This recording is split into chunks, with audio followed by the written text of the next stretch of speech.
Šī video etīde ir veltīta virtuālai inteliģencei. Aktuāls, protams, ir jautājums, kas veido interneta saturu, jeb kā tagad saka, kontentu. Kas ir šie cilvēki, kas piedalās interneta satura veidošanā. Šajā ziņā ir zināmas pārmaiņas notikušas aizvadītajās, protams, ļoti īsajā interneta vēsturē. Pirmajā laikā galvenokārt dominēja viena grupa cilvēku, pret kuriem izturējās ļoti kritiski, speciālajā literatūrā ir sastopami ļoti dzēlīgi šīs grupas apzīmējumi, jo interneta saturu veidoja ka tie cilvēki, kuriem principā nebija ko teikt daudz sabiedrībai, kuriem nebija faktiski ko teikt arī pārējiem interneta lietotājiem. Attieksme pret šo cilvēku grupu bija ļoti negatīva, varētu teikt tā kopumā. Pēc tam mainījās stāvoklis, un tagad faktiski nākas runāt par diezgan lielām pārmaiņām, jo interneta saturu veido lielā mērā arī tā pirmā grupa, taču ir radusies arī jauna grupa, pie tām ļoti nozīmīga grupa. Tā ir grupa, kuru varētu saukt par intelektuāliem, kuri tagad piepilda interneta saturu. Taču kopumā nākas runāt par, kā teikt, plašākā nozīmē par tā saucamo virtuālo inteliģenci. Kas ir virtuālā inteliģence mūsdienu interneta vidē? Virtuālā inteliģence ir izveidojusies kā tāda pilnīgi jauna subkultūra, kura interesējās par visplašāko, kā teikt, jautājumu spektru elektroniskajā vidē. Tie ir cilvēki, kuri interesējās par autortiesībām, vārda brīvību, informācijas brīvību, cenzūru, dažādām tehnoloģiskām novācijām, programmēšanas jautājumiem.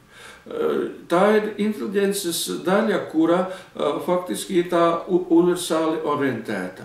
Viņi, kā teikt, priekš viņiem internets ir gan informācijas avots, gan arī izklaides avots, gan arī noteiktas intelektuālās darbības avots. Tie cilvēki, kuri no interneta kopē filmas, mūziku kopē, ievada paši internetā materiālu, lasa grāmatas ar interneta palīdzību, un viņi var izmantot interneta veikala pakalpojumus, neizejot no mājām, kā teikt, neizslēdzot savu datoru.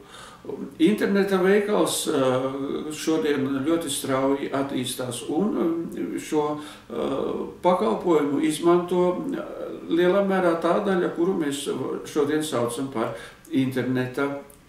virtuālo inteliģenci.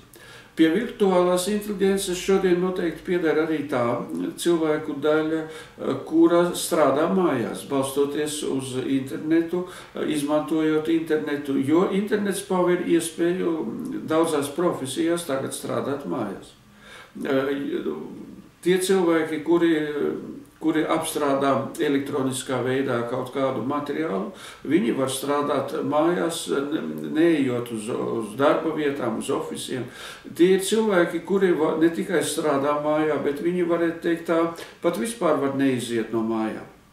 Jo ar interneta starpniecību viņiem atved preces, viņiem atved ar bankas palīdzību, ar kredītpašu palīdzību, elektroniskā veidā naudas līdzekļus. Šī virtuālā inteliģence ir tāda grupa, kura faktiski var neatiet nemaz no datora. Šeit, protams, rodas daudz problēmu psihologiem, sociologiem. Šeit ir milzīgs darba lauks, aprakstot, analizējot šo jauno virtuālo inteliģenci. Taču kopumā ir skaidrs, ka šī virtuālā inteliģence ir nopietni respektējama sabiedrības daļa, un šī daļa kļūst arvien lielāka. Viss ir atkarīgs, protams, no valstīm, no ekonomikas attīstības. Amerikas Savienotajās valstīs šī virtuālās inteliģences daļa jau ir ļoti liela. Viņa veidojās arī Latvijā, citās zemēs. Un tādējādi šeit rodas pilnīgi jauna sabiedrības daļa, jauna subkultūra, kura dzīvo faktiski interneta vidē. Viņas mūžs paiet interneta vidē. Nu, šajā ziņā protams, ir jautājums, kam tas ir izdevīgi un ko tas dod tiem cilvēkiem, kuri domā par planētu, par globālajiem procesiem, par planētas pārvaldīšanu, par globālo ekonomisko finansu procesu vadīšanu. Nu, ir skaidrs, ka šī virtuālā inteliģence tiem cilvēkiem ir ļoti izdevīga. Jo virtuālā inteliģence nebūs revolucionāri noskaņota sabiedrības daļa. Viņa jau tagad nav revolucionāri noskaņota sabiedrības daļa. Un šeit veidojas pilnīgi jauna tipa sociālais infantīlisms. Kāda sociālā problemātika šiem cilvēkiem var pat vispār neeksistēt. Un viņi var pat nesaprast un neinteresēties par sociāliem jautājumiem. Un veidojas tāda, kā teikt, ļoti, ļoti pasīva sabiedrības daļa. Pasīva sabiedrības daļa, kura interesējās tikai par to, kas ir saistīts ar tās elektronisko vidi, kas ir saistīts ar virtuālo realitāti. Virtuālā realitāte, protams, ir parādība, kura ir spējīga ieraugt sevi visu cilvēku, neatstājot faktiski neko ārpusē.